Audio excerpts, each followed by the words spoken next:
singer-songwriter who has taken the world by storm even before the age of 17 and still continues to captivate fans all over the world today. Luckily, I have been a fan of and been following and researched Taylor Swift from a very young age. Today I will tell you a little bit about her early childhood, her young career, how she still captivates fans, and her gift for reinventing herself, and how her life looks like today. So according to Bill Beraldi in his article, A Taylor Swift Biography, published by Delco Music Company, she was born in Reading, Pennsylvania, December 13th, 1989.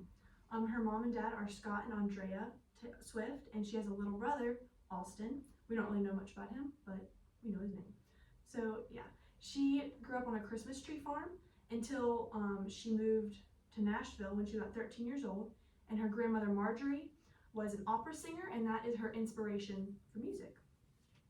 So she moved to Nashville when she was 13 years old to pursue her music career, and about a year after she moved there, she landed a big contract with Big Machine Records, which was a huge deal for her because of how young she was, and she began to write country music for teens that could relate to the songs. In 2006, she released Tim McGraw and Debut. So Tim McGraw was her very first single song, and then Debut was her first album, and it became a top hit. She went to high school at Hendersonville High School until she transferred to a kind of homeschool style because it was easier for her to pursue her career while doing homeschool. She graduated an entire year early because she did junior and senior year together, and she still graduated with a 4.0 GPA. In the year she graduated, 2008, she released her second album, Fearless, and then in 2009, she went on her Fearless tour, which is her first big headline tour. She won Best Female Video of the Year and 4 Country Music Awards. In 2010, she released Speak Now, which was her third album, and it had multiple hit songs and won Entertainer of the Year at the CMAs.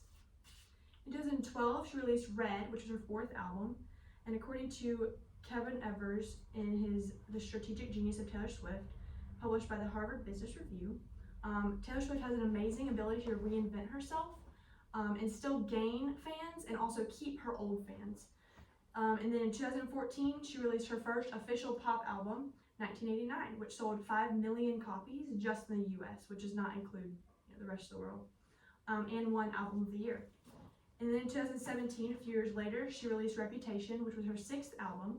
And then after that, all of her recordings and recorded works, music videos, all of her recordings were sold to Scooter Braun, which was a big deal for both fans and her because it was pretty much against her wishes and her will. And then that began her project of re-recording all of her previous works, and she calls them Taylor's version.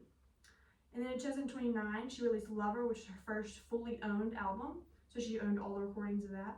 And then in 2020, she released Folklore and Evermore, which is kind of an indie folk storytelling, reinventing herself. Again, she's really good at it. So those are 2 sister albums. And Folklore won Album of the Year. In 2022, she released Midnights, which is her 10th album. And then in 2023, she began the Eras Tour, which is a 3.5-hour performance of creative showcasing of all of her albums compiled into one performance. In the first year alone, it estimated $900 million just in ticket sales, not including all of the merchandise she sold. And then in 2024, she released Tortured Poets Department while she was still on tour. And then she also released 1989 Taylor's Version, which was her re-recording. According to Jeff Nelson in his article, The Reign of Taylor Swift, published by People of the Year, 1989 Taylor's Version has a record number of vinyl sales in 1 week during the month of October, and it sold 580,000 copies in 1 week alone, which then began the younger generation buying vinyl and recording stuff, all things.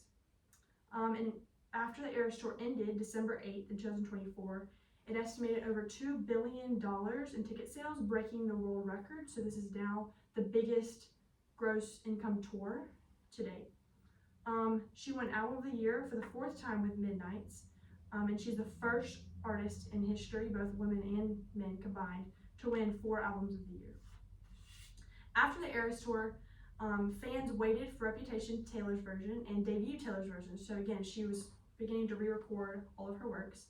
But then on May 30th, she sent a letter, a very official letter, to all of her fans that she had bought back all of her recordings that had been previously sold. And so then she would not be re-recording Reputation and Debut. And then on August 10th, Travis Kelce, her boyfriend, proposed, and so they now are engaged. And then on August 13th, only 3 days later, she announced The Life of a Showgirl, which is her 12th official album, and it's releasing October 3rd. So I have now told you a little about her childhood and the beginning of her career, and how well she captivates all of her fans, both old and new, and her amazing ability to reinvent herself, and what her current life looks like. As you can see, she is a businesswoman who is great performing, and she is creative and wonderful at performing.